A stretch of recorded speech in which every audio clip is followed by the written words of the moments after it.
Mark लिहिलं धडचं खबर 3 अध्याय. अजून एक आराम दिवसादिने युदुल आराधना करायच्या जाग्यावर येसू गेलं. तेत्त हात पिला गेलं एकलं राहिलं.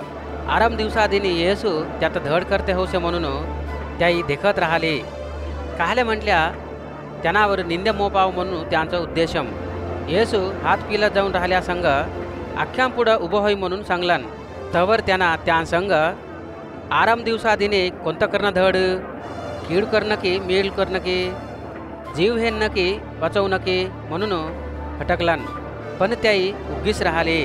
अजून त्यांना रग्गे ऐकून सैक राहिलं ना आता देखून त्यांचे कठीण होले हृदयालासाठी भरी दुःख पडलं. तुझा हात फगर म्हणून त्या संग म्हटले तवर ते हात फगरलन. तवर त्याचा हात धड होलो. तवर परिशयुलू बाहेर जाऊन हेरोदियुला संग मिरून त्यांना तर कसं मारून टाकाई म्हणून कुट्रा केला. येसू त्यांना त्या शिशुला संग मिरून गलिलया समुद्रमाचे अड्डूले गेलं. गलिलया युदया प्रांताला आटलून एक मोठं पजा गुंपू त्यांना जवळ आलं. अजून त्यांना करत राहिल्या गुरचून ऐकून यरुशलेम पట్టణमातून इदुमिया प्रांतमातून योर्दानु नदी सैग राहिल्या प्रांतालातून अजून तूरू सीदोन पట్టణालातून पजा भरी मोठोले गुंपुलाच्याने त्यांना जवळ आले. तवर पजाचा गुंपू त्यांना वधर पडे नाहीस रावाले. त्यांनासाठी एके पडव्यात सिद्ध करा म्हणून त्यांना ते शिशुला संग सांगलन. त्यांना कित्येक जण आता धड करल्यासाठी रोगनाकून राहिली अख्खी त्यांना हबडाव म्हणून घेऊन ढोगलून घेत त्यांना जवळ येतात. अजून दैत धरून राहिली पजा त्यांना आता देखटले तवर त्याही त्यांना पुढं पडून तुन देवाचं लेख म्हणून घट्ट किकल घातला. पण त्यांना कोण की कोणालेस नको सांगावं म्हणून ते दैत धरले नाले घट्ट आज्ञा दिलन. तवर येसू डोंगराले जाऊन त्यांना नेवावं म्हणून घेतले ना आता बोलवलन. त्यालागी त्याही त्यांना जवळ आले.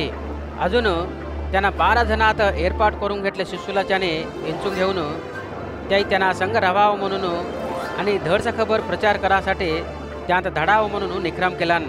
अजून त्याही दैतनाथ सोडवासाठी त्यांना त्याले अधिकारम दिलन. त्याही 12 जण कोण म्हटल्या सिमोन म्हणून नाव राहिलं पेतुरनं, जिबदेईचं लेख झालं याकोबू, याकोबूचं सक्क भाऊ झालं योहानू, यानले बोयनेर्गेसू म्हणून नाव घातलन. ते गोठीले गरजाची लेख म्हणून अर्थम. आंद्रेय, फिलिप्पू, बर्तलोमाई, मत्ताई, तोमा, अल्फाईचं लेख झालं याकोबू, तद्दई, कनानु प्रांतमाचं होलं सिमोनू. अजून येसू तर पगधारनाले अप्पजेपुलं इस्करियोत यूदा मनाचे. मग्गन येसू एके घरात निघलं.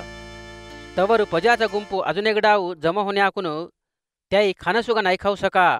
या गुरचून ऐकून त्यांनाची सक्कीस यानाले पिस्स धरलं म्हणून त्यांना आता धरून घेवाले आले. यरुशलेम पట్టणमातून आले धर्मशास्त्रम बोध कराचे. यांना बायलजेबूल धरलं होऊनसाठी हे दैतनाथ नायकुडाचे साय माकून दैतनाथ बाहेर घालताय म्हणून सांगला. तवर त्यांना त्यांना जवळ बोलवून उदाहरणाचं खाण ऐकून त्या संघ असं म्हटलन, सैतान आता बाहेर घालू शकते की कोणतं तन एक राज्यम त्याचं थेस वेगळं होल्या ते राज्यम नाही उभं होये. एके घरातली माणसं एकल्याला एकली व्यतिरेकम होल्या ते कुटुंबम कूलून जाते.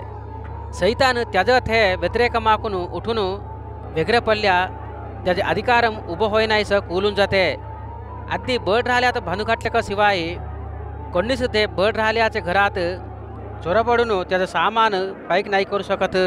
तुम्हा संघ हक्क सांगता माणसनाचे पापा अख्ख्यातना त्या कराचे दूषणला अख्ख्यात देव क्षमिस्ते. पण देवाचे पवित्र आत्म्याले व्यतिरेकमाकून दूषण कराचे माणसाले क्षमापणा कवरच नाही भेटे. असं कराचा माणूस कवरच्या रावाचा दोषम आणून घेते म्हणून तुम्हा संघ हक्क सांगता म्हटलन. तवर शास्त्रुल त्यांनाले दैताचा आत्म धरलं म्हणून म्हणा लागले. त्यांना असं म्हटलन. अजून त्यांनाची माई त्यांनाची तम्मन बाहेर उभं होऊन त्यांना तर ए म्हणून खबर धाडला. तवर त्यांना सैग पजा गुंपूच्याने बसून राहिले. त्यालागी त्याही त्यांना संग तुझी माई तुझी तम्मन बाहेर राहून तूसाठी दादरतात म्हणून म्हटला. त्यालागी येसू त्या संग कोणही माझी माई कोणही माझी तम्मन म्हणून त्यांना सैग बसून राहिले नाकडे देखून येसू असं म्हटलन, याईस माझी माई माझी तम्मन. काहले म्हटल्या देवाले इष्टमोल्याच्याने चालून घेवाचीस माझी माई, माझी भाऊ, माझी बहिणी म्हटलन.